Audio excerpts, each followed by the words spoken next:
अस्सलाम वालेकुम, थोड़ा पढ़ लो में खुशामदीद।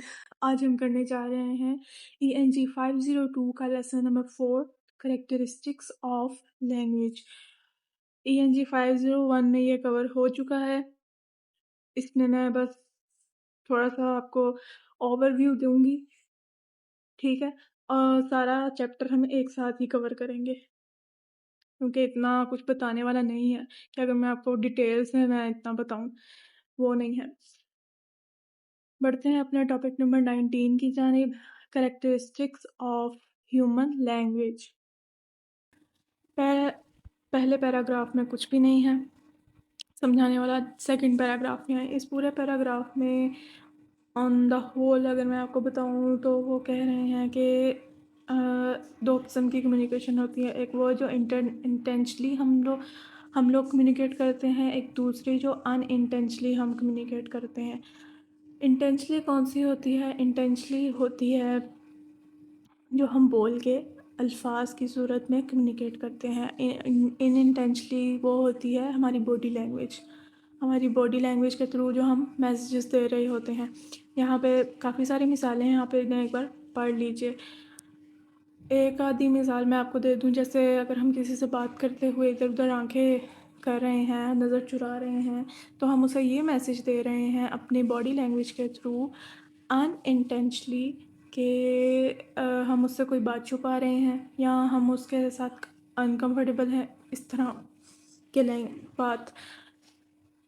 ठीक, लास्ट में वो कह रहे हैं कि हम इस चैप्टर में इंटेंशनल कम्युनिकेशन के बारे में पढ़ेंगे, उसकी प्रॉपर्टीज़ के बारे में पढ़ेंगे, ह्यूमन लैंग्वेज की और एनिमल लैंग्वेज की। इस पूरे चैप्टर में प्रॉपर्टीज़ के बारे में बताया गया है ह्यूमन लैंग्वेज की।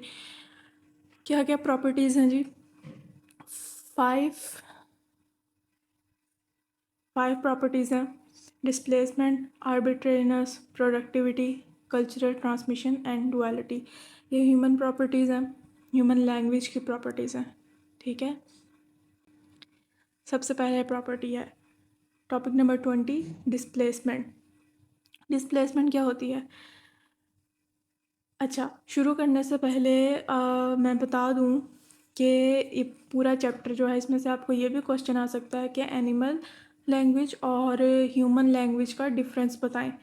तो आपने इन्हीं में से डिफरेंस लिखना है। इसमें जो टॉपिक हैं उन्हीं में आपको साथ साथ डिफरेंस भी बताया हुआ है कि एनिमल में क्या डिफरेंस है कम्युनिकेशन में और ह्यूमन कम्युनिकेशन में क्या डिफरेंस है, ठीक है। अच्छा, सबसे पहले है डिस्प्लेसमेंट। डिस्प्लेसमेंट क्या होती है?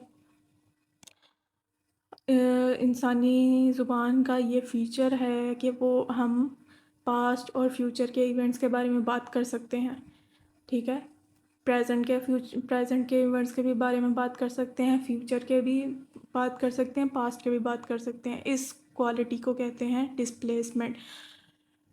जबकि एनिमल्स का जो होता है वो इमीडिएट टाइम एंड प्लेस पे मुबनी होता है कम्युनिकेशन सिस्टम, ठीक है। जो प्रेजेंट में हो रहा होगा वो उसी को बयान करेंगे और वही कैपेसिटी रखते हैं, उतनी की ही कैपेसिटी रखते हैं सिर्फ प्रेजेंट को बयान करने के लिए। ना वो पास्ट के बारे में बात कर सकते हैं, ना वो फ्यूचर के बारे में। उनकी कम्युनिकेशन में ये प्रॉपर्टी ही नहीं पाई जाती, ऐसे सिग्नल्स और ऐसे खसूसियात ही नहीं पाई जाती उनकी लैंग्वेज में, ठीक है। जबकि ह्यूमंस जो हैं वो पास्ट और फ्यूचर के टाइम के बारे में बात कर सकते हैं। इसको डिस्प्लेसमेंट कहते हैं। मिसाल दी गई है कि bee communication is a small exception because it seems to have some version of displacement. ये एमसीक्यूज़ के तौर पर आ सकता है कि बी की जो कम्युनिकेशन है उसमें कुछ हद तक डिस्प्लेसमेंट पाई जाती है, ये प्रॉपर्टी पाई जाती है, पर इतनी नहीं, वेरी लिमिटेड टाइप है इसकी और रेंज इसकी बहुत थोड़ी है। जितनी ह्यूमन की है उतनी नहीं है, थोड़ी डिस्प्लेसमेंट है। नेक्स्ट है आर्बिट्रेरीनेस। आर्बिट्रेरीनेस क्या होता है? पहले भी इतनी बार पढ़ चुके हैं कि एक लिंग्विस्टिक फॉर्म और उसके मीनिंग का जो कनेक्शन होता है वो मतलब कोई इतना, जिसे कहते हैं ना, फेम कनेक्शन नहीं होता।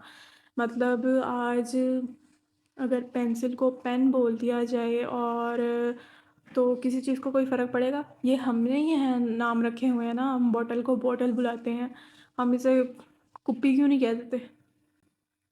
तो ये जो कनेक्शन है ये इतना कोई ख़ास नहीं है, कभी भी ये बदलता रहता है, तो इस चीज़ को कहते हैं arbitrariness. The connection is quite arbitrary.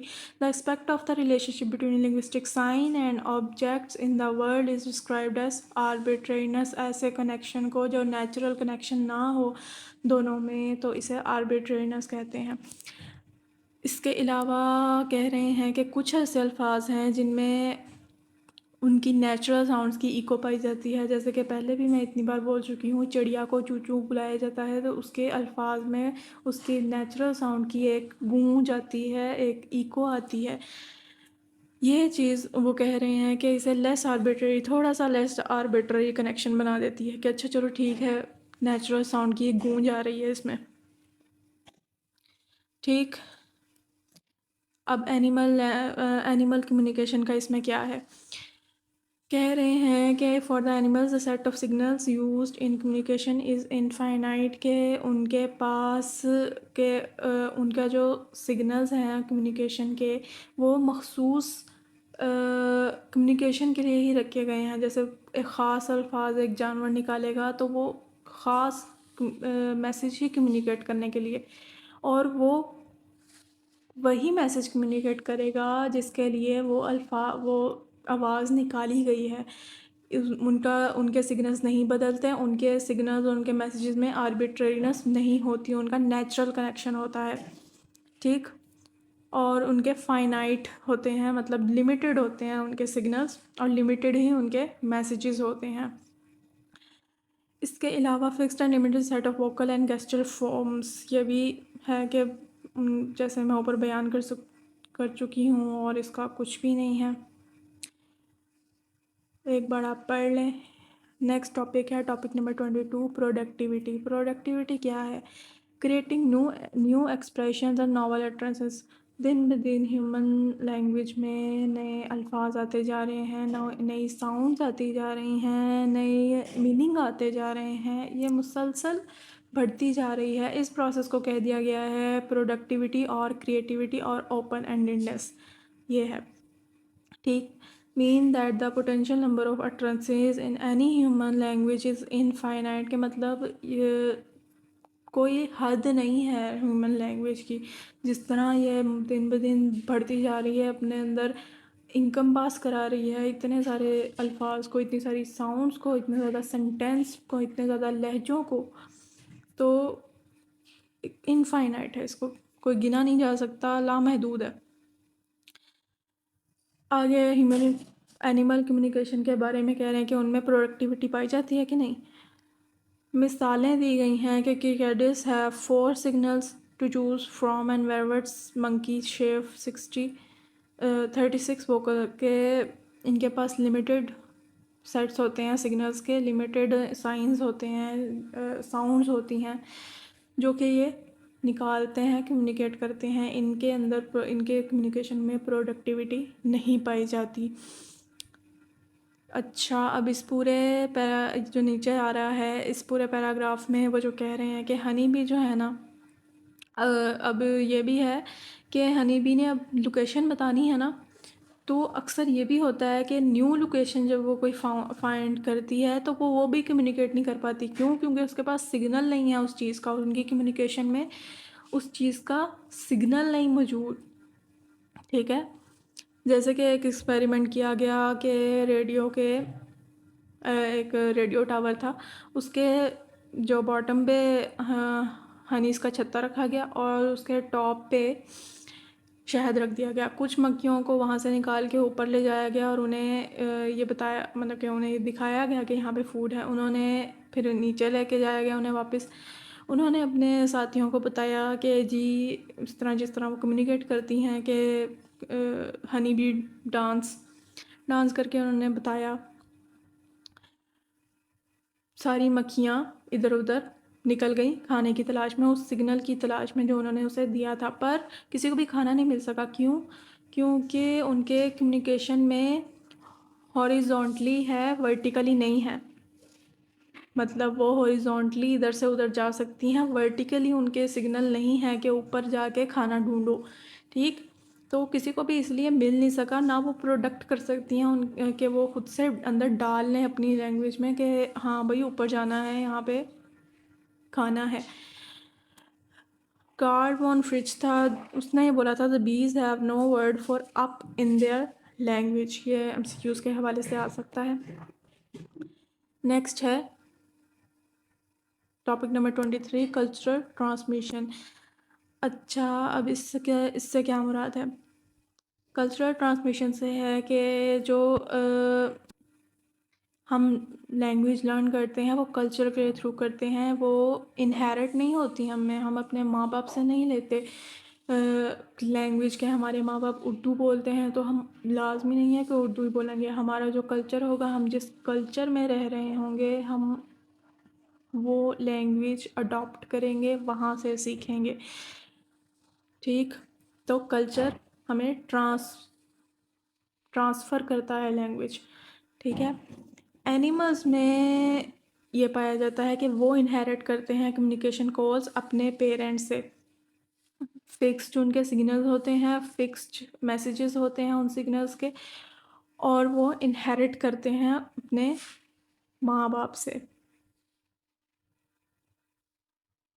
This process whereby language is passed on from one generation to the next is described as cultural transmission. अच्छा, अब जैसे आपने देखा होगा, शेर को अगर बत्तखों में रख दिया जाए तो वो बत्तखों की ज़ुबान नहीं बोलेगा, वो अपने शेर की आवाज़ ही निकालेगा, वो दहाड़ेगा ही। जबकि अब एक बच्चा पाकिस्तान में पैदा हुआ है, उसके माँ बाप उर्दू में बोलते हैं, ठीक है, पर वो फ़ॉरेन कंट्री में चला गया है अपनी छोटी उम्र में ही, वो उधर की लैंग्वेज सीखेगा, इंग्लिश बोलेगा, ना कि वो उर्दू बोलेगा। तो कल्चर से ह्यूमन लैंग्वेज सीखता है। ठीक है। Human influence growing up in isolation produce no instinctive language. अच्छा, अब ये भी एक बात उन्होंने कही है कि अगर एक एनिमल पैदा हुआ है और वो आइसोलेशन में है, वो अकेला है, उसके इर्द गिर्द कोई ऐसा कल्चर मौजूद नहीं है जिससे वो सीखे, उसके पेरेंट्स भी शायद उसके पास नहीं है, लेट्स सपोज, ठीक है, फिर भी वो लैंग्वेज वही सीखेगा जो उसके पेरेंट्स की होगी, वही सिग्नल्स अपनाएगा जो उसके पेरेंट्स के होंगे, वही उनकी कम्युनिकेशन का पूरा पैटर्न वही अपनाएगा जो उसके अंदर बिल्ट इन है, इंस्टिंक्टिवली, फितरतन, उनकी फितरत में ये चीज़ रख दी गई है। जबकि ह्यूमन इन्फ्लुएंस की ये है, ह्यूमन लैंग्वेज की ये है कि अगर उन्हें इंसान के बच्चों को अगर किसी ऐसे माहौल में रख दिया जाए जहाँ पे कोई लैंग्वेज नहीं उसने सुनी, कोई अपने इर्द गिर्द लोगों को नहीं सुना बोलते हुए, कोई आवाज़ नहीं सुनी, कोई लैंग्वेज नहीं सुनी उसने, तो वो भी नहीं बोलेगा, कोई भी लैंग्वेज वो अडॉप्ट नहीं करेगा। ठीक है। नेक्स्ट है टॉपिक नंबर 24, डुअलिटी। अच्छा, द प्रॉपर्टी ऑफ डुअलिटी और double articulation is unique to humans. Duality क्या है? उन्होंने कहा है कि ह्यूमन कम्युनिकेशन या ह्यूमन लैंग्वेज के दो स्टेजेस होती हैं। ठीक है। फिज़िकल लेवल पे क्या होता है कि हमारे पास साउंड्स होती हैं अलग अलग, सेपरेट, NBI, यहाँ पे लिखा है कि NBI, इंडिविजुअल साउंड्स होती हैं। ठीक है। जो नेक्स्ट हमारा लेवल होता है उस पर हम उन जो हमारे साउंड्स होते हैं उसको एक तरतीब दे देते हैं, उसको एक ऐसी तरतीब देते हैं जिससे हम कोई मीनिंग ले सकें, कोई मीनिंग अखज़ कर सकें। जैसे निब, ये सेकंड लेवल पे होता है। ये होती है डुअलिटी, ये ह्यूमन कम्युनिकेशन में पाई जाती है कि हम डिस्क्रीट साउंड्स भी रखते हैं, हम उनके वर्ड्स भी बना सकते हैं और उनके मीनिंग आगे से आ जाते हैं। ठीक है। ये ह्यूमन लैंग्वेज का प्रॉपर्टी है एक। जबकि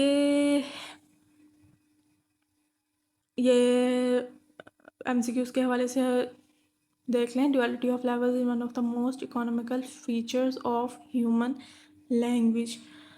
ठीक। अच्छा, अब आगे एनिमल्स की लैंग्वेज आ जाती है कि उसमें ये आया कि डुअलिटी का फंक्शन है कि नहीं है। अच्छा, एनिमल्स के फिक्स सिग्नल्स होते हैं। ठीक है।